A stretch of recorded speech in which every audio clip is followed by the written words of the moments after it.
Здравейте, приятели! Аз съм Айхани Фая и знам, че от много дълго време не съм правил подобен тип контент, но за това си има ред причини. От сега нататък, приятели, очаквайте много по-интересни видеа, много по-интересен контент и също много по-високо качество от преди. Подготвил съм ви много идеи на много разнообразни теми и съм сигурен, че всичките много ще ви харесат. И днес ще ви споделя за история или пък за хора, които са преживели смъртни присъди. Сега, на пръв поглед, вие ще си кажете, че това е невъзможно, че това няма как да стане, но, приятели, това са реални случаи. Това не са измислени случаи, това са реални случаи. Според вас, как един човек може да оцелее и да предотврати смъртна присъда?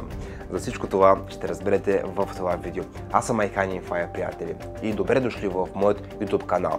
От днес нататък очаквайте много интересен контент, много интересни видеа. Също така не забравяйте да се абонирате за моят YouTube канал с камбанка, тъй като вие ще получавате първи известия за моите нови видеа. И нека да спрем до тук, приятели, и нека да започнем видеоклипа. Желая ви приятно гледане! В днешния епизод ще ви покажа човек, който е преживял смъртно наказание. Историята на късметлията, който преживява смъртна присъда, е наистина удивителна. Останете с мен до края, тъй като ще чуете много интересни факти, но нека в началото поговорим малко за смъртните присъди. В наши дни над 50 държави използват този вид наказание. В момента ще се фокусираме върху това какво се случва преди самото изпълнение. За пример ще разгледаме как стоят нещата в САЩ, където смъртното наказание се предлага доста широко и често престъпниците знаят за това и мирно чакат своя ден и час, по-точно своите последни часове. Ден предварително го прехвърлят в така наречения дом на смъртта, където се извършва екзекуцията. Той бива детайлно претърсван, за да не може да направи нищо. Също така, в момента на прехвърлянето към дома на смъртта, заключените обикновено за последен път виждат слънчева светлина. Престъпника е в специална изолационна камера, която е по-добре оборудвана от обикновения затвор. Охранителите го следят внимателно. В 9 вечерта се чува командата отбой. Това е последният шанс да спиш цяла нощ. Неудивително, но мнозина от заключените не си лягат и размислят за живота си. В 4:30 сутринта заключеният се буди. Защо толкова рано ли? За да има време да си прости с всички. До 8 сутринта има време да прекара със семейството и своите приятели, както и да напише прощално писмо. Също така заключените имат право да говорят със свещеник или психолог. 12 часа преди изпълнението на наказанието, стаята на смъртта се проверява, за да се уверят, че всичко работи както трябва. В 10 часа и половина заключените получават последният си обяд.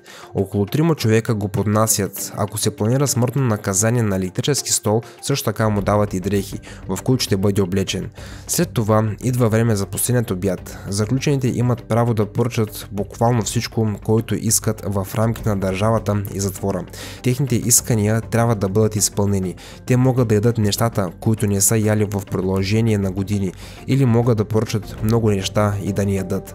По този начин някои заключени поддържат напрежение в затвора. Но какво би се искало да направите, като знаете, че това са ви последните минути?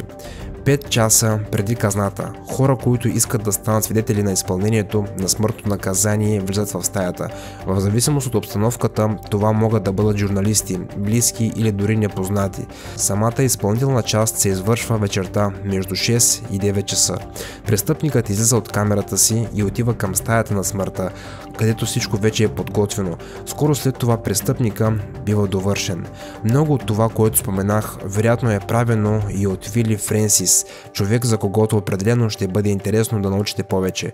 Той е осъден със смъртно наказание, но как е успял да го предотврати, сега ще разберете. През 1944 година в Луизиана местният аптекар Андрю Томас е бил открит убит. След като са изминали 9 месеца след извършената проверка, на място престъплението са стигнали до извода, че извършителят е бил Френсис, млад 16 годишен младеж.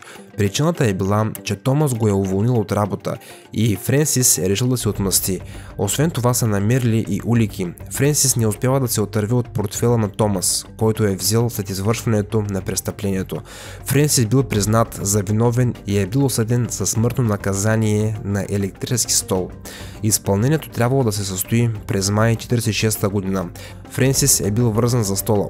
Столът бил активиран, но той изведнъж е закрит закрещял и казал: "Моля ви, спрете, искам да дишам, дайте ми чист въздух."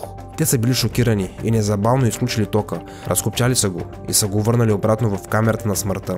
Разбира се, че са му пуснали ток и му е било много тежко, но е останал жив.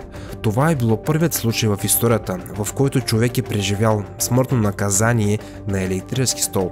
Но как всичко това се е случило? Оказва се, че причината се крие в алкохолът. След експертиза е станало ясно, че бутонът за контакт е бил повреден. По-точно, повредена е била една от жилите. Тя е била монтирана от охранителя, който е бил много пиян по това време. В резултат на това мощността не е била смъртоносна. Адвокатът на Френсис решава, че това би било достатъчно да освободи своя клиент от смъртния наказателен стол и започва да търси варианти да замени смъртното му наказание с пожизнен затвор, обаче не успява да убеди никого. Скоро след този уникален случай, приблизително след година, Френсис е изпратен отново на електрически стол и този път всичко е сработило както трябва. Случаят с Вили Френсис определено може да се нарече невероятен, обаче той не е уникален. Да преживееш смъртно наказание на електрически стол, това не е най-невероятното нещо, което може да се случи. Все пак тук наистина много зависи от работата на самият стол. Но какво ще кажете за това да преживееш разстрел? И това не е просто един изстрел. Точно това се случва с Винсенте Силва, мексикански студент през май 1915 година. Той е участвал в бунтовете и се е борил за страната и както и мнозина други участници в бунтовете. Той е бил арестуван и осъден. Винсенте не само оцелява в този ад, но и по-късно преживява дълъг живот и умира на 86 години. В древни времена смъртните присъди предимно не са се изпълнявали чрез стрелба, а чрез обесване. Така става и с Джозеф Самуел, който е живеел в края на 18 век.